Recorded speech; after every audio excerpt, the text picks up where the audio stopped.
Alright दोस्तों, आज के दिन में एक्सप्लेन करने वाला हूँ हेल्स पैराडाइज, क्योंकि इसके लिए काफी सारे कमेंट्स आए थे। पूरे के पूरे मैंने 3 कमेंट्स पढ़े हैं हेल पैराडाइज को एक्सप्लेन करने के लिए। कहानी की शुरुआत में हम एक सफेद बालों वाले बंदे को बंधा हुआ दिखते हैं, जिसे कि ये दूसरा बंदा तलवार से काटने वाला होता है इन लोगों के सामने। यह बंदा अपनी पूरी ताकत से तलवार को बार बार घुमाता है, लेकिन इस सफेद बालों वाले बंदे की मुंडी ही नहीं कटती, उल्टा तलवार ही टूट के 2 हिस्सों में अलग हो जाती है। ये देख के सामने वाले लोग बहुत ही ज्यादा शॉक हो जाते हैं। यह लड़का अपने मन में कहता है कि मैंने इतने ज्यादा लोगों को मारा है जिन्हें कि मैं गिन भी नहीं सकता, मुझे अपनी जिंदगी से कोई भी लगाव नहीं है, लेकिन फिर भी आखिरकार मैं मरता क्यों नहीं हूँ। एक्चुअली में इस बंदे का नाम गाबी मारू है, जो कि एक सिनोबी है। एक लड़की इसका इंटरव्यू ले रही होती है कि इसने अपनी जिंदगी में क्या क्या किया है और क्या क्या हुआ है। यह लड़की अपनी डायरी में लिखते हुए कहती है कि तुमने लोगों को मारने की टेक्निक्स के अलावा और कुछ नहीं सीखा है, और जो ट्रेनिंग से तुम गुजरे हो उस ट्रेनिंग से ज्यादातर लोग मर जाते हैं, लेकिन जो भी उस ट्रेनिंग से गुजरता है उनके पास काफी ज्यादा पावरफुल बॉडी हो जाती है। इसीलिए मात्र अपनी बॉडी से एक स्वॉर्ड को तोड़ देना तुम्हारे लिए कोई बड़ी बात नहीं है ना।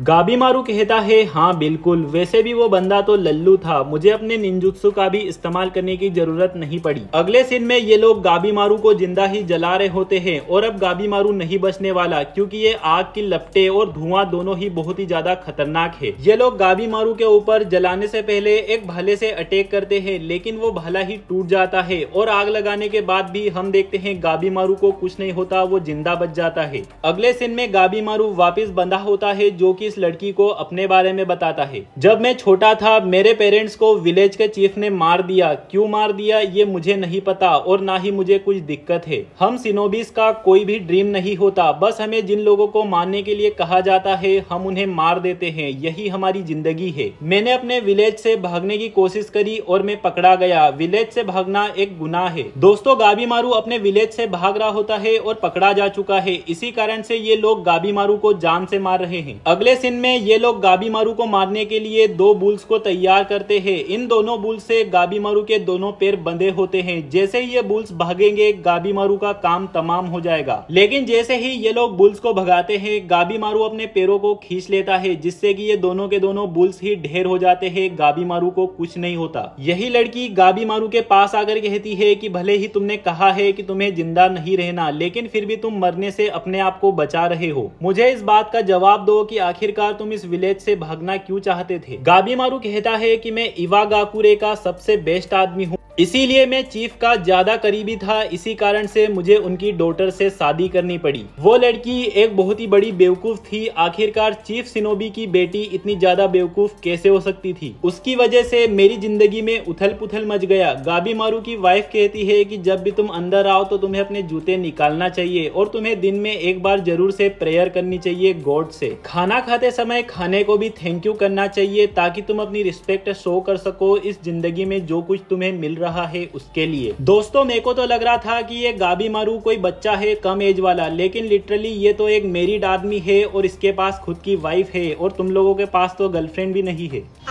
गाबी मारू कहता है कुछ ही टाइम बाद मुझे ये पता चल गया कि मैं इसके कारण कमजोर पड़ जाऊंगा, इसीलिए दोस्तों वो चला जाता है विलेज के चीफ के पास इसी बारे में बात करने के लिए। लेकिन चीफ गाबी मारू को पकड़ लेता है, क्योंकि चीफ को ये भनक लग जाती है कि गाबी मारू भागने की फिराक में है। गाबी मारू को भी ये पहले से पता होता है कि अगर वो चीफ के पास जाएगा तो चीफ उसे पकड़ लेगा, लेकिन वो फिर भी यहाँ पर आता है, क्योंकि गाबी मारू को ये भी पता है कि अगर वो यहाँ से भाग गया तो भी ये लोग उसका पीछा नहीं छोड़ेंगे। इसी कारण से दोस्तों आज प्रेजेंट में गाबी मारू की ये कंडीशन है, सब लोग उसे मारने पे तुले हुए हैं। इसी रात को ये बंदा इस लड़की को बताता है क्या तुम्हें गाबी मारू के एक और नाम के बारे में पता है, गाबी मारू द होलो, क्योंकि उसके अंदर किसी भी तरीके की फीलिंग्स नहीं है। वो बहुत ही ज्यादा बेरहम है। जब उसे अरेस्ट किया गया उसने 20 लोगों को बहुत ही बेरहमी से जान से मार दिया। दोस्तों, इस एनिमे को बनाने वाले सारे के सारे लोग बिके हुए हैं, क्योंकि कब से ये इतनी ज्यादा क्यूट लड़की अपने सामने घूम रही है इसका नाम ही नहीं बता रहे हैं। इसीलिए मुझे अपने मन से गूगल करना पड़ा, और इस लड़की का नाम है सागिरी यामाडो सेमोन, जिसे कि अपन आगे से सेमोन कह के बुलाने वाले हैं। सेमोन कहती है अगर साबी मारू अंदर से होलो है तो उसने 20 लोगों से लड़ने की कोशिश क्यों करी अपने आप को बचाने के लिए, यानी कि उसके अंदर जरूर से कुछ न कुछ तो है। सेन साबी मारू के ऊपर शिफ्ट होता है, जो कि अपने मन में कहता है उस लड़की ने कहा तो बिल्कुल सही है, मुझे अपनी जिंदगी से कोई भी लगाव नहीं है, तो फिर भी मैं अपने आप को क्यों बचाए जा रहा हूँ। लेकिन अब सब ठीक है, जब कल के दिन वो लोग मुझे मारने का ट्राई करेंगे, कल का दिन मेरे लिए आखिरी होगा। अगले दिन हम देखते हैं गाबी मारू को ये सब तेल में जला रहे होते हैं, लेकिन गाबी मारू फिर भी नहीं मरता और वो अपने मन में कहता है कि मैं तो मरना चाहता हूँ, मेरे अंदर कुछ भी नहीं है, तो फिर मैं मर क्यों नहीं पा रहा हूँ। सेमोन इस बंदे से कहती है कि सारी तैयारियां अब हो चुकी है, आप जब कहेंगे मैं तैयार हूँ। अगले सीन में ये सभी लोग गाबी मारू को एक कमरे के अंदर ले जाते हैं, जहाँ पर सामने सेमोन बैठी होती है एक स्वार्ड के साथ, और अब जाके यहाँ पर अपन को सेमोन का नाम बताया जाता है, सागिरी यामाडो असाइमोन। इसीलिए दोस्तों अभी से अपन सेमोन को सागिरी कह के बुलाने वाले हैं। और एक्चुअली में सागिरी यामाडा क्लैन से आती है, जो कि एक स्वार्ड टेस्टर होते हैं और जो कि लोगों को जान से मारते हैं, एग्जीक्यूशनर है। यामाडा क्लैन के लोग काफी ज्यादा टैलेंटेड होते हैं और वो एक ही स्विंग में सामने वाले को काट के रख देते हैं, भले ही सामने कोई भी हो। इसीलिए गाबी मारू भी डर जाता है। जैसे ही सागिरी गाबी मारू के ऊपर अटैक करती है, गाबी मारू यहाँ से दूर भाग जाता है, लेकिन फिर भी सागिरी की स्वाट गाबी मारू के गले पर लग जाती है। वो मरने ही वाला था अगर वो नहीं भागता तो। सागिरी कहती है मुझे अपने काम के कारण ये पता चल जाता है कि मरने वाला अपने मन के अंदर क्या सोच रहा है।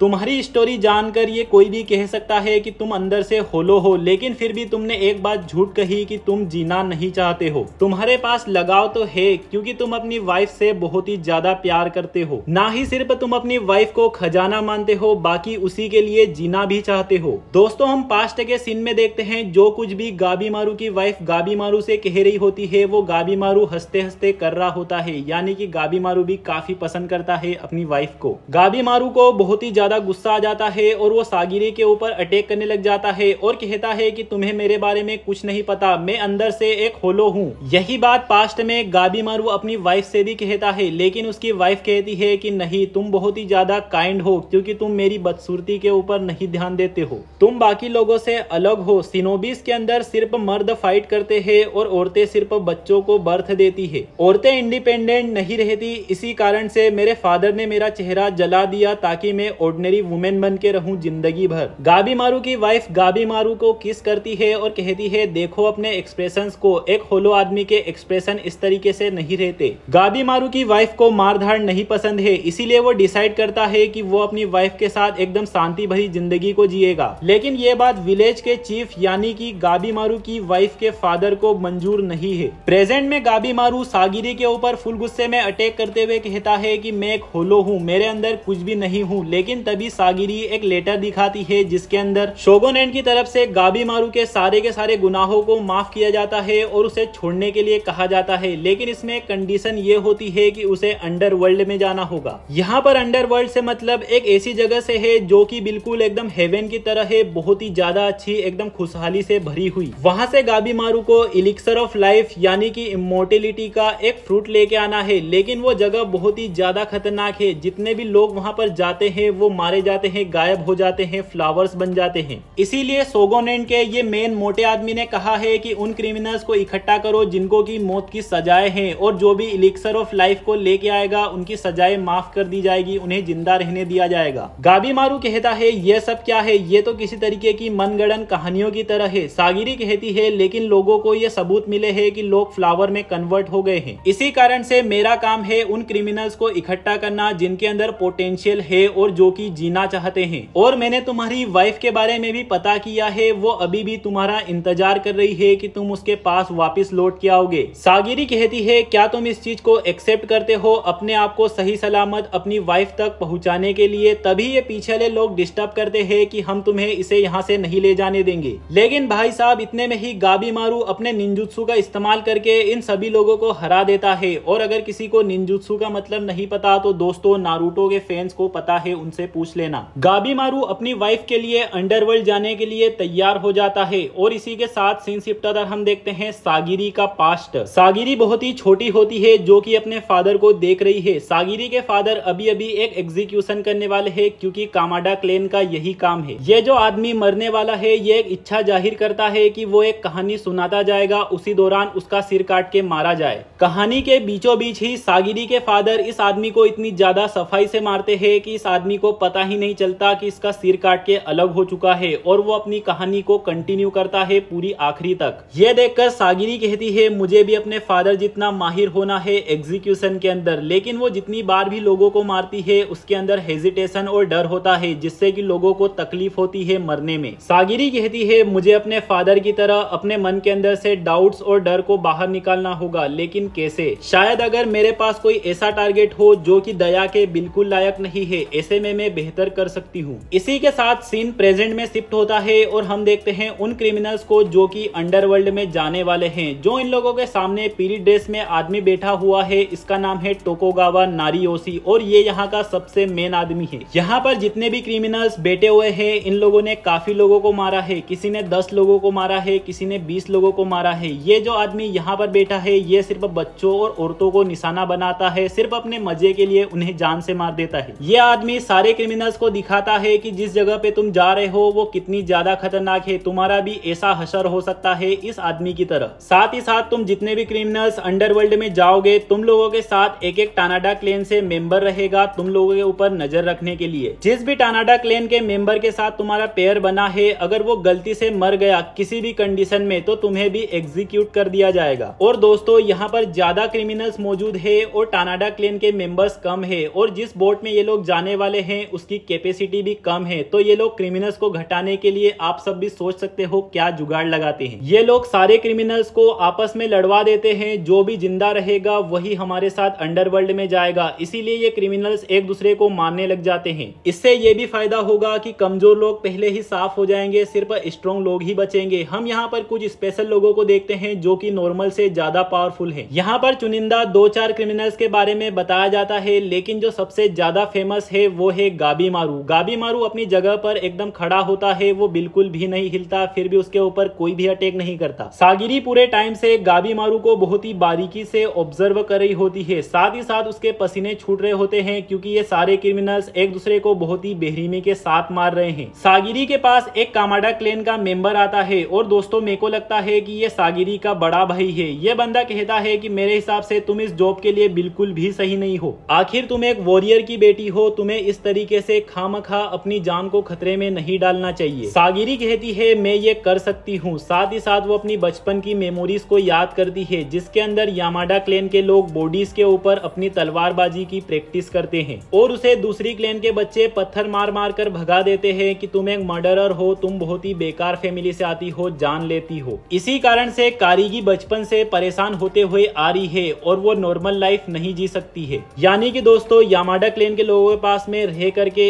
एक ही ऑप्शन बनता है, तलवारबाज बनकर लोगों को एग्जीक्यूट करना। यह क्रिमिनल कहता है जब तक अपन सामुरा को नहीं मार देते अपना बचना मुश्किल है, तो क्यों ना उस लड़की को मारकर उसकी स्वार्ड ले ले और सामुरा को खत्म कर दे। शायद से दोस्तों सामुरा इन्हीं में से किसी क्रिमिनल का नाम है। जैसे ये तीनों क्रिमिनल सागिरी के ऊपर अटैक करते हैं, सागिरी आगे आ जाती है जिसके मन में थोड़ा सा डर होता है, लेकिन वो इन तीनों क्रिमिनल्स को खत्म कर देती है। सागिरी के मन में काफी ज्यादा डरावने ख्याल आ रहे होते हैं, लेकिन तभी उसे गाबी मारू की आवाज आती है। गाबी मारू सामने जाकर कहता है कि लोगों को मारना सही बात नहीं है, क्या और तरीका नहीं है ये डिसाइड करने के लिए कि कौन जाएगा और कौन नहीं जाएगा। लेकिन इन लोगों को गुस्सा आ जाता है। इनमें से एक आदमी एक क्रिमिनल से कहता है कि अगर तुम इस शख्स को मार दोगे तो मैं तुम्हें आगे जाने के लिए परमिशन दे दूंगा। यह सुन के दूसरा ही क्रिमिनल आगे हो जाता है और कहता है ठीक है मैं इसे जरूर से मार दूंगा, और वो गाबी मारू के ऊपर एक बड़ा सा पत्थर फेंक के मारता है, लेकिन गाबी मारू बच जाता है और इन लोगों को बातचीत करके मसले को संभालने की कोशिश करता है, लेकिन फिर भी ये क्रिमिनल्स नहीं सुन रहे होते और कहता है अगर मेरी खुद की जान खतरे में आती है तो ऐसे में मैं तुम लोगों को मार दूंगा। और सचमुच में गाइस वो इन क्रिमिनल्स को बहुत ही जल्दी से बहुत ही बेरहमी से अपने हाथों से ही खत्म कर देता है। ये देख के यहाँ के सारे लोग बहुत ही ज्यादा शौक हो जाते हैं और जैसे ही कारीगी अपनी स्वाट को आगे करती है गाबी मारू के पीछे वो देखती है काफी सारे लोग मरे हुए उसके पीछे चढ़े हुए हैं। एक्चुअली में दोस्तों कारीगी इस तरीके से किसी की भी फीलिंग्स को जान सकती है। कारीगी इस बात को पहले ही बता चुकी है। गाबी मारू को देखकर कारीगी अपने मन में कहती है लोगों को मारने के डर से छुटकारा पाने की बजाय इस भार को किस तरीके से संभाला जाए उसको सीखना चाहिए, क्योंकि दोस्तों वो क्लियरली गाबी मारू के अंदर इतने सारे लोगों की मौत का भार देख पा रही होती है कि गाबी मारू ने इसे किस तरीके से संभाला हुआ है। ये देखकर सागिरी की आंख से आंसू बहने लग जाते हैं कि उसे अब जाकर रियलाइज हो रहा है। और इसी के साथ दोस्तों सारे क्रिमिनल्स के मारे जाने के बाद सिर्फ टोटल 10 क्रिमिनल्स बचे होते हैं जो कि सबसे ज्यादा स्ट्रॉन्गेस्ट होते हैं। इन 10 क्रिमिनल्स का टानाडा क्लैन के साथ पेयर बनाकर भेज दिया जाता है उस आइलैंड के ऊपर जिसे कि पैराडाइज कहा जाता है, जिसे कि हेवन कहा जाता है। लेकिन दोस्तों अभी तक की स्टोरी में अपन सभी को पता चल चुका है कि कद्दू का पैराडाइज, कद्दू का हेवन, इतनी ज्यादा खतरनाक जगह, पता नहीं अब इन लोगों के साथ, बिचारों के साथ क्या होगा।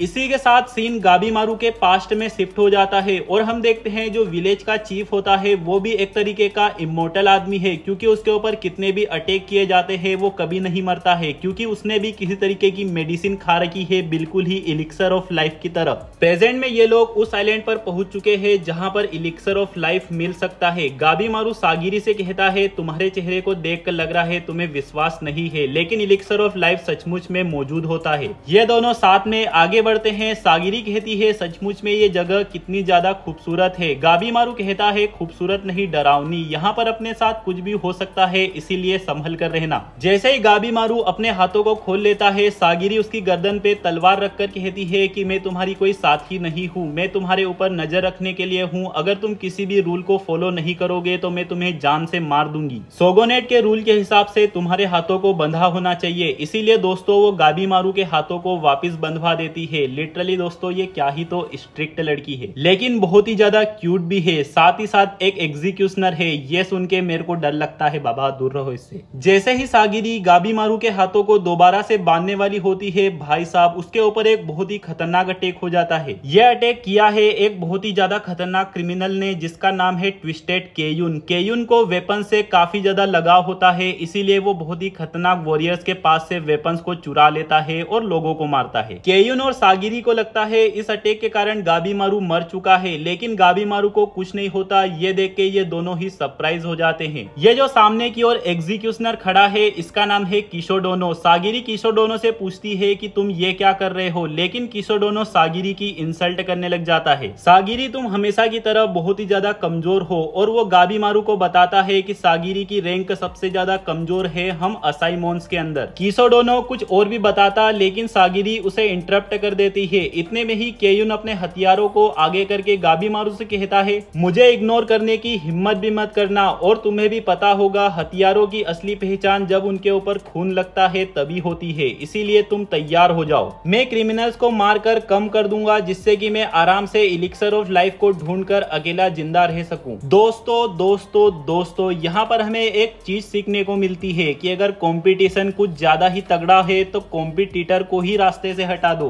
दोस्तों मेरी इस बात को मजाक में लेना है, क्योंकि अपने आप की स्किल्स को डेवलप करना चाहिए, दूसरे के ऊपर ध्यान नहीं देना चाहिए, भले ही कुछ भी हो जाए। इन दोनों क्रिमिनल्स के लड़ने से इन दोनों असाइमोन्स को कोई दिक्कत नहीं होती, इसीलिए इन दोनों को ये लड़ने देते हैं। गाबीमारू कहता है अगर मैं किसी को मारूंगा तो इससे मेरी वाइफ दुखी हो जाएगी, लेकिन फिर भी मुझे मारना तो पड़ेगा। जैसे ही केयुन अटैक करता है, पीछे से सागिरी गाबीमारू को अपने हाथों को बांधने के लिए कहती है, और गाबीमारू अपने हाथों को बांध लेता है। साथ ही साथ जैसे ही केयुन गाबीमारू के ऊपर अपने वेपन से अटैक करता है, उसके सारे ही वेपन्स टूटे जा रहे होते हैं। गाबीमारू केयुन को बहुत ही ऊपर हवा में उछाल देता है। ये देखकर कागिरी बहुत ही ज्यादा सरप्राइज हो जाती है कि इसने इतने बड़े आदमी को सिर्फ एक पोल की मदद से कैसे उछाल दिया। गाबीमारू एक डंडे जैसे वेपन से केयुन के ऊपर अटैक कर देता है, जिससे कि ऐसा लगता है केयुन मर चुका है, लेकिन केयुन की स्किन डायरेक्ट उसके आर्मर से जुड़ी हुई होती है, जिससे कि वो बच जाता है। लेकिन फिर भी अगले ही सीन में हम देखते हैं गाबीमारू पूरी तरीके से केयुन को हरा देता है। लिटरली ये गाबीमारू क्या ही तो बंदा है यार, उसने केयुन के ही सारे वेपन्स को उसी के अंदर भर दिया है। जो किशोडोनो होता है वो केयुन की मुंडी काट देता है और यहाँ से जाने लग जाता है। गाबीमारू कहता है क्या तुम मुझे मारने की कोशिश नहीं करने वाले? किशोडोनो कहता है हम ना ही तुम्हारे दुश्मन है और ना ही तुम्हारे दोस्त, सिंपली अगर हमारे साथ का क्रिमिनल मारा जाता है तो हमें वापस लौटना होगा। सागिरी कहती है इस आइलैंड पे 60 लोग गायब हो चुके हो, जब वापस जाओ तो अपना ध्यान रखना। किशोडोनो कहता है तुम्हें अपना ध्यान ज्यादा रखना चाहिए, क्योंकि तुम एक बहुत ही ज्यादा खतरनाक क्रिमिनल के साथ हो। मैं पहले ही बहुत सारी चीजें देख चुका हूँ, जब अपन यहाँ पर आए भी नहीं थे उससे पहले ही ये क्रिमिनल्स एक दूसरे को मारकर एक दूसरे को कम कर रहे थे।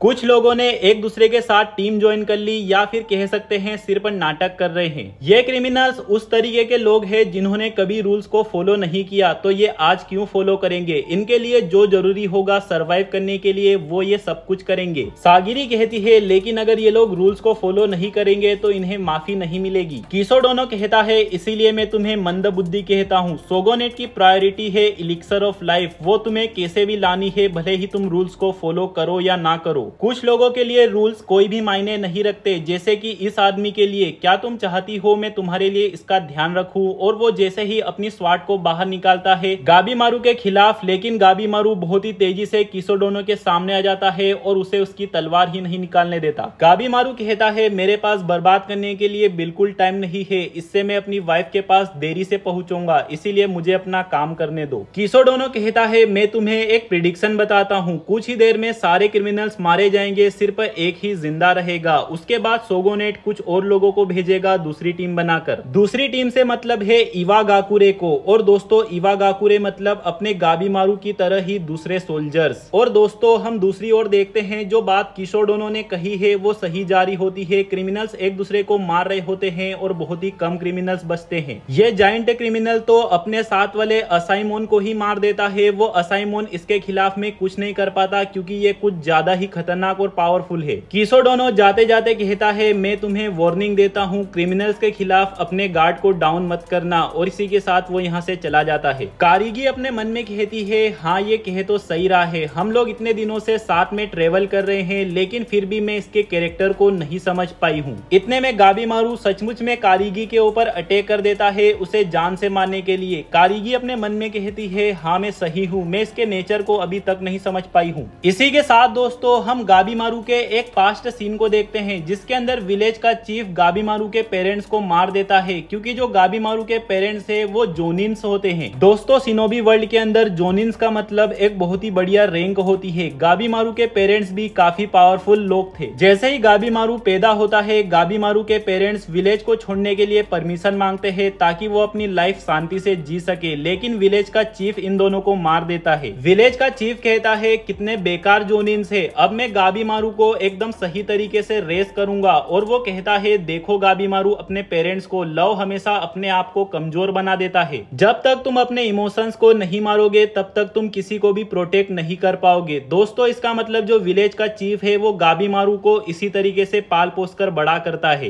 प्रेजेंट में हम देखते हैं गाबीमारू और सागिरी के बीच में बहुत ही ज्यादा तेज फाइट चल रही होती है। सागिरी पूछती है आखिर तुम ऐसा क्यों कर रहे हो, रूल्स को क्यों ब्रेक कर रहे हो। गाबीमारू कहता है सिर्फ प्रायोरिटी की बात है, मुझे इलिक्सर ऑफ लाइफ को जल्दी से ढूंढना होगा इससे पहले कि इवागाकुरे यहाँ पर आए। तुम मेरे लिए सिर्फ एक परेशानी हो इसीलिए सॉरी, लेकिन तुम्हें मरना होगा। इतना कह के वो सागिरी के ऊपर अटैक करने लग जाता है। सागिरी अपने मन में कहती है मुझे इसे एक ही अटैक में खत्म करना होगा, लेकिन किसी कारण से मैं ये नहीं कर पा रही हूँ। गाबीमारू भी अपने मन में यही कहता है कि मुझे इसको मार देना चाहिए था, लेकिन मैं अपने आप को होल्ड बैक क्यों कर रहा हूँ। गाबीमारू के दिमाग में उसकी वाइफ की मेमोरी आती है जो कि कहती है तुम्हें बिना वजह में किसी को नहीं मारना चाहिए क्योंकि तुम वो इंसान नहीं हो जो तुम पहले थे। अगर तुम अपने इमोशंस को फेस करोगे तो ऐसे में मैं तुम्हारे पीछे पीछे कहीं पर भी चल सकती हूँ। गाबीमारू बार बार ऐसे शब्दों का इस्तेमाल करता है कि मैं अंदर से होलो हूँ, लेकिन गाबीमारू की वाइफ काफी ज्यादा समझदार और अच्छी होती है। वो हर बार गाबीमारू को समझा देती है। गाबीमारू के अंदर उसकी वाइफ के कारण काफी सारे इमोशंस आ जाते हैं और वो अपनी वाइफ को सिर्फ प्रोटेक्ट करना चाहता है। प्रेजेंट में गाबीमारू कहता है अगर मैं आगे नहीं बढ़ा तो मुझे माफी नहीं मिलेगी और मैं कभी भी अपनी वाइफ से नहीं मिल पाऊंगा। उसके दिमाग में चीफ की बात आती है कि अगर तुम स्ट्रॉन्ग नहीं बने तो तुम किसी को भी प्रोटेक्ट नहीं कर पाओगे। दिल सिर्फ लोगों को कमजोर बना देता है। इसी के साथ वो कारीगी की स्वाट को तोड़ देता है। सागिरी फिर भी अपने आप को शीत की मदद से बचा लेती है। गाबीमारू कहता है मुझे तुम्हें मारने में थोड़ा दुख होगा, लेकिन फिर भी तुम शांति से मर क्यों नहीं जाती। सागिरी कहती है तुम्हें दुख होगा, लेकिन तुमने तो कहा था तुम्हारे अंदर कोई भी इमोशंस नहीं बचे हैं। ये सुनकर गाबीमारू थोड़ा सा शोक में हाँ कहता है। अगले सीन में हम देखते हैं सागिरी हार चुकी है और गाबीमारू उसके ऊपर बैठा हुआ है उसे जान से मारने के लिए। मेरा नाम गाबीमारू होलो है, मैंने न जाने कितने लोगों को जान से मारा है। अगर एक को और भी मार दूं तो इससे कोई बड़ी बात नहीं होगी। अगर तुम कमजोर हो ऐसे में तुम किसी को भी प्रोटेक्ट नहीं कर पाओगे। इमोशंस बेकार होते हैं, किसी काम के नहीं होते। लेकिन गाइस फिर भी जो गाबीमारू होता है वो सागिरी को नहीं मार पा रहा होता, क्योंकि दोस्तों जो बातें चीफ ने गाबीमारू को सिखाई है वो बातें गाबीमारू की वाइफ के सामने कमजोर पड़ जाती है। यह देखकर सागिरी अपने मन में कहती है हाँ जब से मैं इससे मिली हूँ तब से मैंने इसके अंदर सिर्फ एक ही चीज देखी है, ये अपने आप को किसी चीज से दूर रख रहा है, बचा रहा है। ये कोई होलो इंसान नहीं है, सिंपली ये एक चाइल्ड है जिसके अंदर सारे के सारे इमोशंस है। बस इसे झूठ सिखाया गया है कि ये अंदर से होलो है। जितना टाइम मैंने इसके साथ स्पेंड किया है उसी से मुझे भी हिम्मत मिली है अपनी कमजोरी से लड़ने के लिए। गाबीमारू ये सोच सोच के रोने लग जाता है क्या मैं इतना ज्यादा कमजोर बन चुका चुका हूँ, लेकिन उसे सागिरी कहती है तुम स्ट्रॉन्ग ग्रो हो रहे हो अपने इमोशंस के कारण, और वो गाबीमारू की वाइफ की तरह ही बातें करती है कि तुम अंदर से होलो नहीं हो। इसी के साथ दोस्तों गाबीमारू को सब कुछ समझ में आ जाता है और वो समझ जाता है। इतने में सीन शिफ्ट होता है, हम देखते हैं इस क्रिमिनल और असाइमोन को, जिनके सामने बड़ी बड़ी पत्थर की मूर्तियां पड़ी होती है, एकदम से एक बटरफ्लाई आती है और इस क्रिमिनल के हाथ पे डंक मार देती है। इस क्रिमिनल को फटाक से खतरे का एहसास होता है और वो अपने ही हाथ को काट के अलग कर देता है और इस बटरफ्लाई को मार देता है। इतने में ही कटा हुआ हाथ हम देखते हैं उसी तरीके के फ्लावर्स और पेड़ में कन्वर्ट हो जाता है, जैसा कि अपने पिछली बार एक आदमी को देखा था। ये असाइमोन ये सब देख के बहुत ही ज्यादा शौक और सरप्राइज हो जाता है, लेकिन तभी यहाँ पर अजीबोगरीब कीड़े आने लग जाते हैं और ऊपर की साइड बहुत सारी बटरफ्लाई उड़ने लग जाती है। ये क्रिमिनल इन सभी को मारने के लिए एक्साइटेड हो जाता है, लेकिन तभी भाई साहब हम देखते हैं एक बहुत ही भयंकर और खतरनाक क्रीचर खड़ा हो जाता है, अजीबोगरीब सा। सागिरी और गाबीमारू के सामने भी बहुत सारे कीड़े आने लग जाते हैं और इन दोनों के सामने भी एक अजीबोगरीब सा क्रीचर होता है, जिससे लड़ने के लिए गाबीमारू आगे बढ़ जाता है। दोस्तों इस एनीमे ने अपना फॉर्म पकड़ लिया है, क्या ही तो खतरनाक सीन शुरू हो चुके हैं।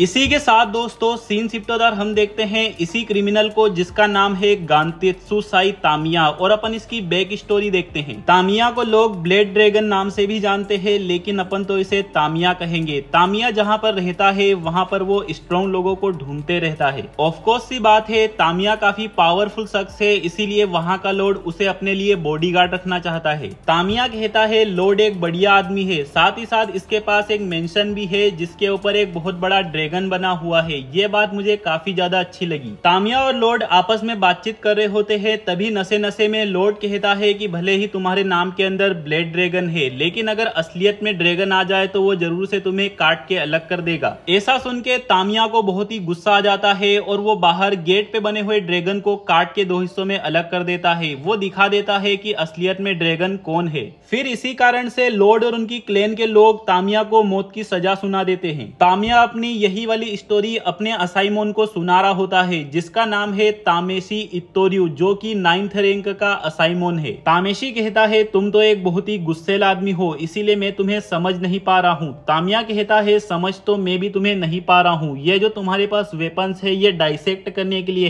है ना। तामेशी कहता है हम असाइमोन्स का काम सिर्फ लोगों का सिर काटना नहीं होता, हम लोगों की बॉडीज के ऊपर स्टडी करते हैं मेडिकल पर्पस के लिए, हम लोगों का भला करते हैं, हम तुम जैसे क्रिमिनल्स की तरह नहीं है। तामेशी तामिया को वार्न करता है कि हमारी इंसल्ट करने की कोशिश भी मत करना। इसी के साथ ये दोनों आगे बढ़ जाते हैं और हम देखते हैं उन्हीं मॉन्स्टर्स को जिन्हें कि अपन पहले भी देख चुके हैं। ये मॉन्स्टर्स इन लोगों के सामने आने लग जाते हैं। सीन शिफ्ट होता है और गाबीमारू कहता है आखिरकार ये चीज क्या है, क्या ये किसी तरीके का मॉन्स्टर है, ये जिंदा भी है या नहीं है। लेकिन तभी ये मॉन्स्टर गाबीमारू के ऊपर अटैक कर देता है। गाबीमारू सागिरी को पीछे रहने के लिए कहता है और इस मॉन्स्टर से लड़ने लग जाता है। गाबीमारू इस मॉन्स्टर के बहुत सारे हाथों को तोड़ देता है और इसके सिर को भी फोड़ देता है। तभी उसे विलेज चीफ की बात याद आती है, शिनोबी रूल नंबर 5, अगर कोई भी अनजान दुश्मन दिखे तो उससे लड़ना नहीं है, भागने के बारे में सोचना है। इतने में ये मॉन्स्टर अटैक कर देता है जिससे गाबीमारू घायल हो जाता है और इसी के साथ हम देखते हैं यहाँ पर बहुत ही सारे अजीबोगरीब मॉन्स्टर्स आने लग जाते हैं बड़े बड़े। दोस्तों ये मॉन्स्टर्स बिल्कुल ही अटैक ऑन टाइटन की तरह स्माइल कर रहे होते हैं और उन्हीं की तरह ये काफी ज्यादा बड़े भी होते हैं। गाबीमारू कहता है बस अब बहुत हो गया, अब सोचने समझने का टाइम नहीं बचा है। इसी के साथ वो अपने निंजुत्सु को एक्टिवेट कर लेता है और इन सभी मॉन्स्टर्स के ऊपर अटैक करके इन सभी मॉन्स्टर्स को मारने लग जाता है। सागिरी अपने मन में कहती है मुझे पता था कि ये असाइनमेंट खतरनाक होगा, लेकिन इतना ज्यादा, क्या ये जगह सचमुच में पैराडाइज है या फिर। इतना कहते ही हम देखते हैं सागिरी के ऊपर भी पीछे से एक मॉन्स्टर अटैक कर देता है। गाबीमारू देख लेता है सागिरी खतरे में है, लेकिन फिर भी वो अपने मन में कहता है मुझे अपने दुश्मन के ऊपर फोकस करना होगा, फीलिंग्स को बीच में नहीं आने देना चाहिए। लेकिन दोस्तों फिर भी वो सागिरी को बचा लेता है उस मॉन्स्टर से।